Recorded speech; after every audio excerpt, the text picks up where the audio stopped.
Okey, contoh yang ketujuh, transform the function ft equal to t square sin 3t by using multiplication with t power of n di sini.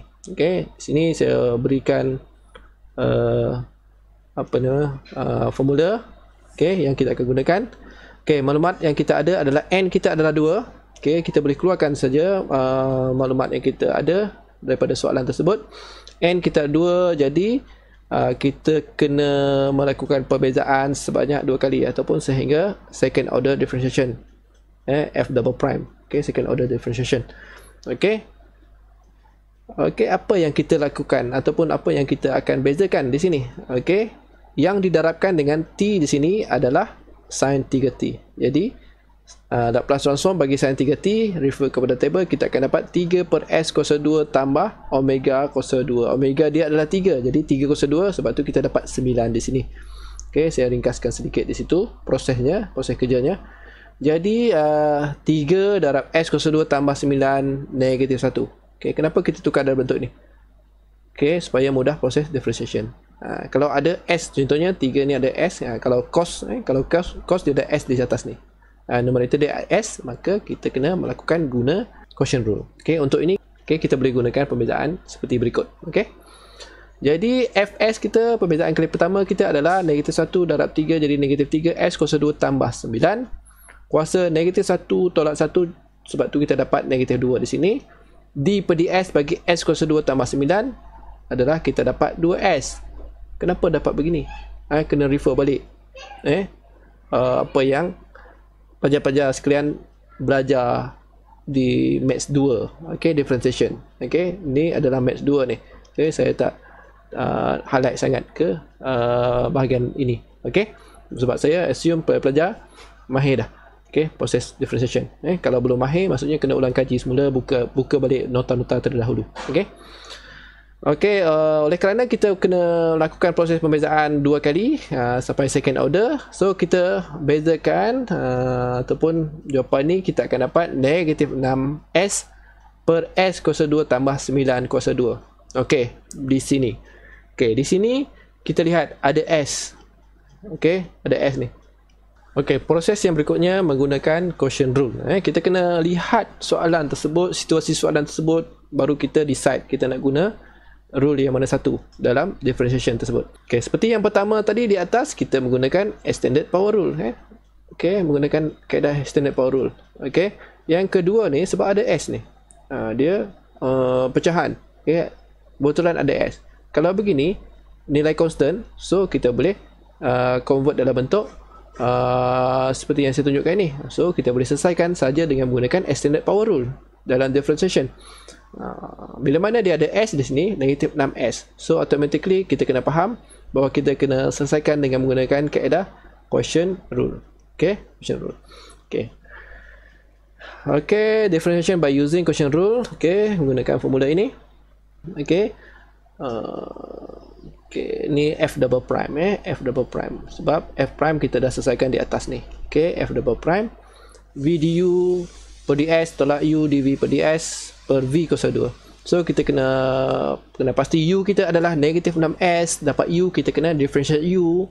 Jadi du per ds kita adalah negatif 6. Okey, v kita adalah s kuasa 2 tambah 9 kuasa 2 dv per ds kita akan dapat 4s darab s kuasa 2 tambah 9. Okey, ini pun proses pembezaan. Saya dah ringkaskan di sini. Bezakan ni kan, tunjukkan jugalah. Okey, kita akan dapat berapa? 2 darab s kuasa 2 tambah 9. 2 tolak 1 berapa? 2 tolak 1 1 kan, jadi kuasa 1 darabkan dengan d per ds bagi s kuasa 2 tambah 9 sama dengan 2s. Okey, 2s darab 2, sebab tu dapat 4s di sini, darab s kuasa 2 tambah 9. Okey, itu saya yakin pelajar dah mahir dah pada bahagian tersebut. Okey, seterusnya kita masukkan dalam formula. Okey, formula f double prime. Okey, perbezaan kali kedua kita akan dapat begini, s kuasa 2 tambah 9 kuasa 2 darab negatif 6. Negatif 6 adalah du per ds. Okey, tolak negatif 6s kita adalah u. Okey, darab 4s darab s kuasa 2 tambah 9. Okey, kena berhati-hati masukkan nilai-nilai tersebut. bahagi ataupun per S kuasa 2 tambah 9 kuasa 2 kuasa 2. Itu adalah 4 maklumat yang kita perlu masukkan ke dalam formula quotient rule. Okey, seterusnya negatif 6, so kita simplify. Jadi negatif 6, negatif 6 darab S kuasa 2 tambah 9 kuasa 2 tambah negatif 6S darab 4S, kita akan dapat negatif positif 24S kuasa 2 darab S kuasa 2 tambah 9 per S kuasa 2 tambah 9, 2 darab 2 sama dengan 4, lepas tu power dia adalah 4. di sini apakah proses yang boleh kita lakukan? So di sini S kuasa 2 tambah 9, kita boleh potong di sini. Di sini jadi 3 kan, jadi 3. Jadi 3, 4 jadi 3, dan ini kita potong 1 jadi 1. Sebab tu langkah seterusnya kita akan dapat negatif 6 darab S kuasa 2 tambah 9 kuasa 1. Sebab 2 tadi kita dah masukkan 1. Tambah 24S kuasa 2. S kuasa 2 tambah 9 ni kita dah masukkan di sini. Sebab itu denominator dia jadi S kuasa 2 tambah 9 kuasa 3. Daripada 4 dia jadi 3. Sebab kita dah masukkan 1 di atas. Seterusnya, yang ni kita kembangkan. Negatif 6 darab S kuasa 2, negatif 6S kuasa 2.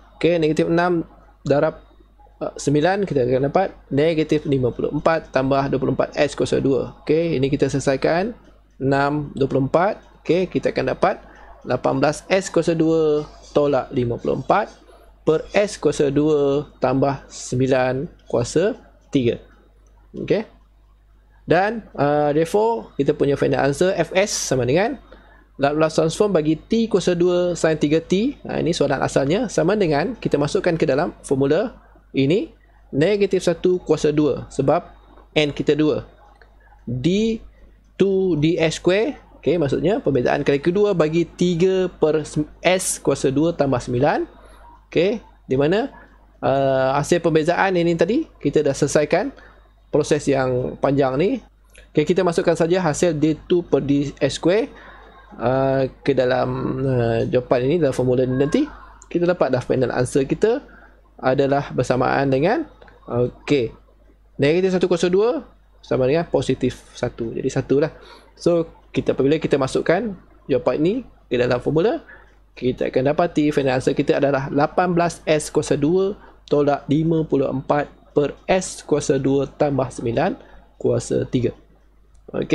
Ini adalah final answer untuk contoh yang ke-7.